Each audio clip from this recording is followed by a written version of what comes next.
The John Day River is one of the longest free-flowing rivers in the contiguous United States. The river meanders through rolling hills, open fields, and canyons. Much of it is protected as an Oregon State Scenic Waterway and as a wild and scenic river.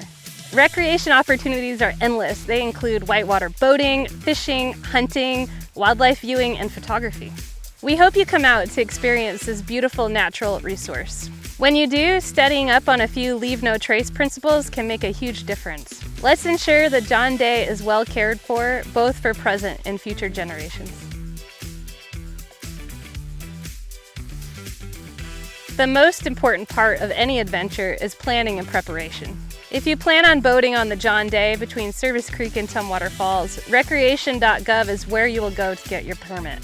Permits are required year-round for both day and overnight trips. Our website has great information about both permits and regulations, but it doesn't have everything that you need to know.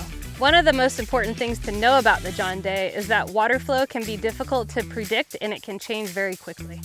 Make sure to research the best time to visit the John Day based on your group's goals. It's a good idea to keep a close eye on water flow and weather forecasts.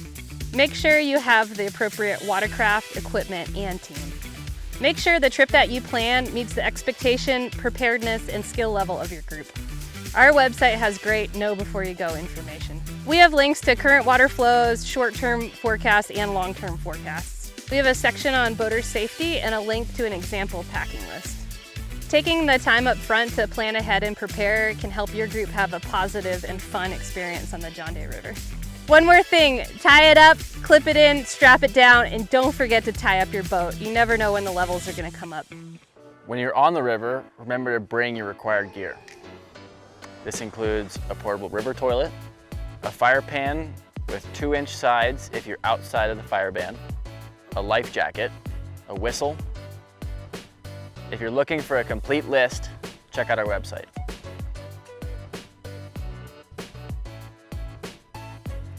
When you're out on the river, you'll be traveling at the pace of calm, moving water. This place supports a large volume of boaters in a small amount of time. Dispersed camping along the river is allowed unless identified as closed. The John Day experiences drought and seasonal changes, so sometimes camps along the river shift throughout the years.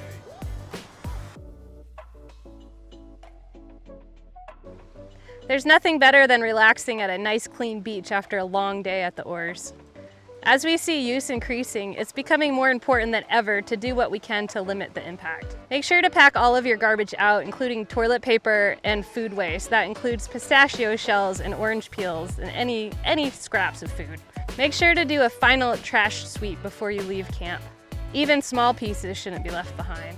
Another important part of Leave No Trace is to deal with waste properly. When flows are high, we try and urinate in the river, and when flows are below 500 CFS, we try and walk 200 feet away to urinate. When coming on the river, make sure that you have a toilet system that has capacity for your entire trip. You can use a groover or an ammo can or a bucket. Make sure it's hard-sided and watertight. Wag bags are also accepted on the John Day, but they also must be put in a hard-sided, watertight container. Human waste must be disposed of properly. You can find a list of dump sites on our kiosks or on our BLM website. Do not dispose of wag bags in the vault toilets, please. It makes life very difficult for our toilet pumper. The John Day River provides all sorts of opportunities for people to discover incredible things. These discoveries can be really exciting, and it's tempting to take these things home with you. It's important to resist this temptation and allow others to find these things. If you have a camera, take a photo instead. If everybody that finds an item takes it home with them, there'd be nothing left for anyone else. So campfires are a great way to end a day of boating. Campfires are not allowed in our annual fire closure, June 1st through October 15th. Sometimes the fire closure is extended based on seasonal conditions. Smoking is not allowed in the river corridor unless you are standing in the river in a closed vehicle or on a boat. When fires are allowed, you have to use an elevated fire pan with sides that are 2 inches high. If you do have a fire blanket to put underneath, that helps catch any ash that might spill over the sides. You're going to want to make sure that your fire pan is in an area with bare ground and no overhead vegetation that could potentially catch fire. Bring your own local firewood or collect driftwood. Rock fire rings affect water quality and are not permitted. Cutting dead or live standing vegetation is not allowed. We must take care of the few shade trees we have and leave our campsites looking pristine. One of the best parts of floating down a river is getting to watch animals peacefully in their own home. If you're lucky enough to see wildlife, make sure to float or walk by quietly. While in camp, keeping your food area clean can help prevent unwanted visitors like mice and rattlesnakes. Make sure you secure your food and garbage in hard-sided containers. Consider using a kitchen tarp to catch crumbs. When it's time for dishes, strain dishwater through a screen. Put the strained food particles in the garbage and pack them out. Scatter wastewater over a wide area far from camp and at least 200 feet from the river. Soap should be used sparingly. It's slow to break down and can affect our fish friends.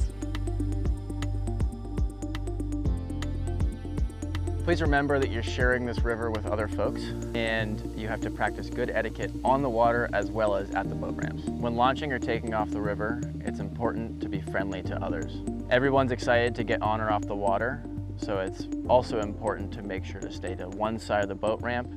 The boat ramp is for launching or taking off only. All other activities are prohibited. Having speakers or listening to music on the water is totally acceptable. We just want to make sure that it's being played at volumes that will not affect the trip that others are having. Please be respectful and stay within your group size limit. A lot of people come out here to appreciate the wilderness and to get away, and they don't want to be disturbed by loud music or large groups. People are out here to have a good time. Make sure to be friendly and communicate camping plans with others. If you have a smaller group, please camp at a smaller site. Please refrain from sending boats ahead to find a camp. This creates a competitive atmosphere. Please be aware of the impact on others that staying 2 nights at a single camp has, especially at popular camps where there are limited camping options. If you were able to get a permit, but you're not able to make it, please go online and cancel. This simple act might make somebody else's year. Thanks for watching. For more information on the John Day River, check out our website.